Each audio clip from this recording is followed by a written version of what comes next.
Position which her family did in oppression in Germany, and run your ass away from that and come here and hold slaves and be against Black people in America. Well, that's what they do. And never forget that. They can come out of the gas chamber and try to oppress you. And my mother explained that. She was from Philly. She explained that dynamic. People showed her their tattoos on their arms from the concentration camp, but still wanted to be oppressive. Weird. What in the hell is going on? I feel like I'm missing some critical key. I'm missing some critical information. But let's look at it. Look at this as a teachable moment. There's a lesson to be learned here that me looking at it as a historian, at critical key times, like Wani just brought up, when America is trying to turn egalitarian, trying to give an olive branch to Black Americans, that certain group of people jump out in front of the line and redirect the energy. This is almost like witchcraft. It's called misinformation. But they redirected the energy and the meaning, the interpretation of the Statue of Liberty. Well, guess what else this small group did? Guess what other reinterpretation they changed and turned into misinformation? The civil rights movement. I was told that allegedly Dr. King, who was, we love our brother, but he was very young and a little naive, was given speeches by this same group of people. I was told that the I Have a Dream speech, and somebody please correct me if I'm wrong. Don't have me on YouTube saying anything wrong. This is alleged information. Allegedly, the I Have a Dream speech was drafted by somebody out of that small hat group. And in that I Have a Dream speech, it says, I have a dream that little Black boys and little Black girls are holding hands. That wasn't what civil rights was about. You see the redirection of meaning? The civil rights movement was not about us being friends with our oppressor. It was about us getting economic justice. Hate me all day. Please do. Call me the N-word. Just give me my money. Dr. King figured it out when he said cut the check, but then he was unalived. My alarm went off. Y'all hold on one second.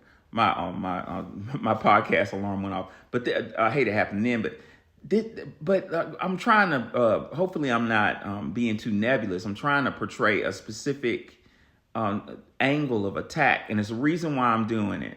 You change the meaning of the Statue of Liberty, which was meant to honor Black women and say, "Hey, we did wrong with having slaves. Let's move past that. Let's heal." That gets redirected and pivoted towards immigrants. You have a civil rights movement that's saying, hey, we've done wrong. We want our fair share. And the whole meaning of the civil rights movement gets psychologically flipped into saying, no. This is not about money. This is about us loving you. Tina Turner said, what the fuck love got to do with it? Why is this important right now? We are in a delineation movement.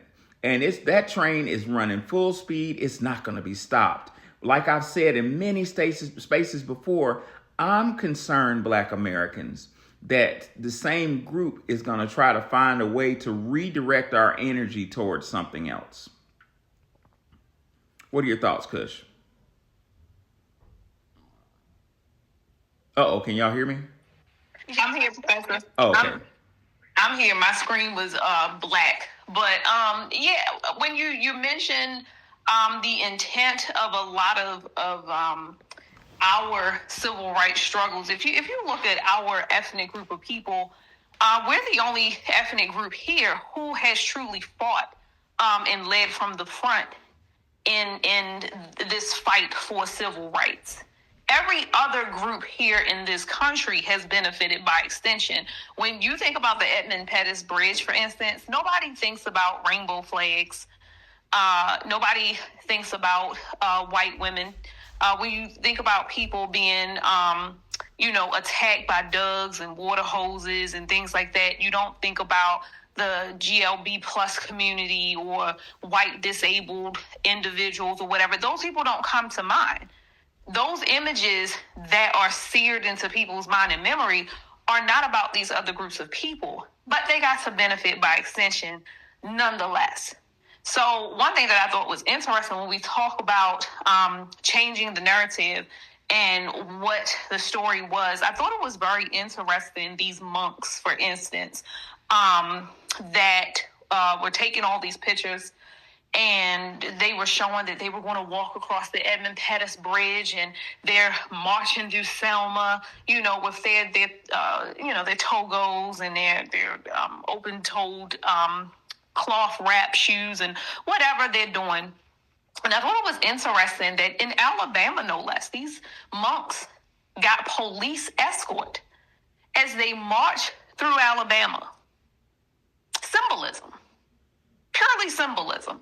These monks are not marching through the deep South because monks have been oppressed in the United States, because they're fighting for monk civil rights in the United States. This is symbolism.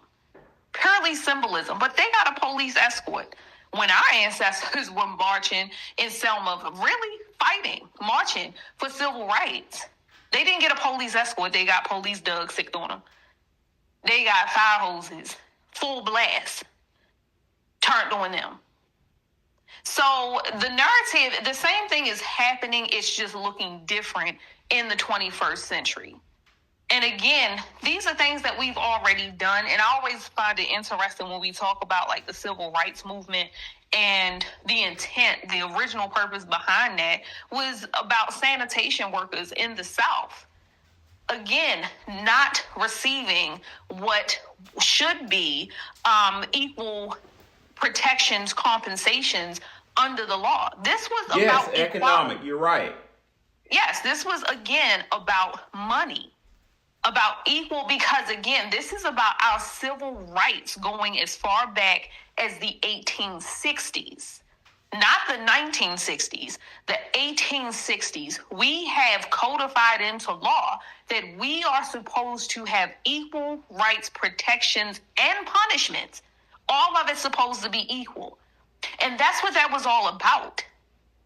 It was about economics, equality, and to some extent, yes, equity if equity was necessary, but because nobody really made sure to split the hairs and understand the two words don't mean the same thing, people just focused on equality. But whatever.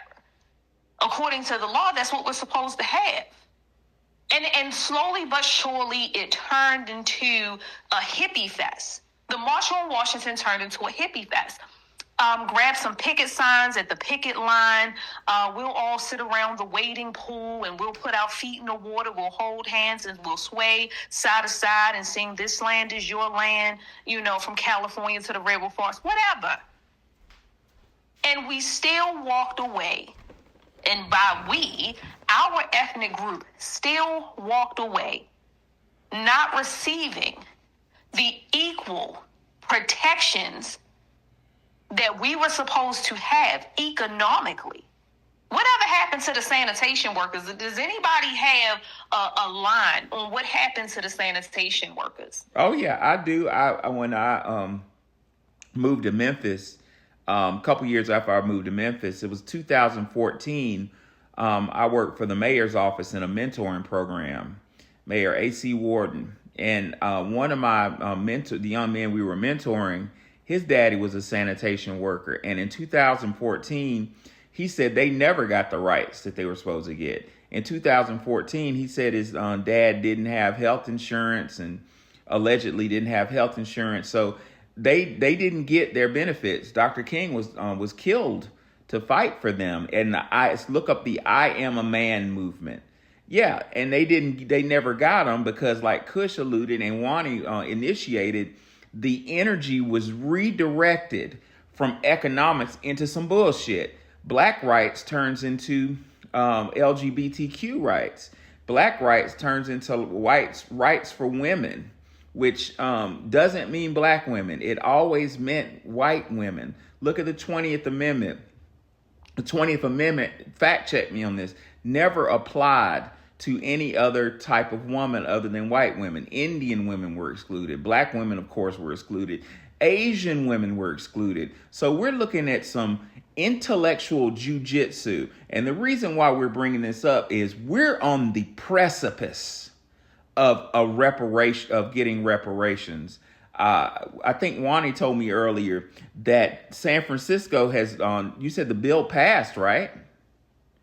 Yeah, they approved reparations. They just need to fund it. Yep. California is the Ninth Circuit, Judicial Circuit. And that means the Ninth Circuit is the largest judicial circuit in the country. They've been trying to break it up forever. And there's a saying, so goeth California, goes the country. California has made a decision. It's only a matter of time before we get reparations. And what I want to know, ladies and gentlemen, is how are they going to try to divert our money somewhere else? Now, we can see all of the images that we put up. Let me go over some of this real quick. So back in the day, this Methodist minister, James Van Kirk, created the World Peace Flag of Earth.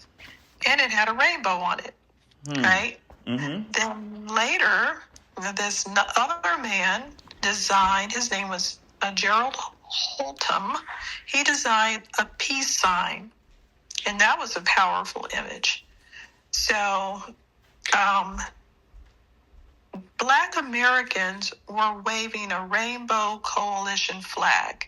And that wasn't like the rainbow. It was kind of like the colors of man type thing. And they wore pride buttons and chanted, say it loud, I'm black and I'm proud. And they said a lot of things that later got co-opted. So the way it got co-opted, the next year, we were saying, say it loud, I'm black and I'm proud. The next year, the Pride Parade. Why do you have to use that word? Say it loud, I'm black and I'm proud. Black power.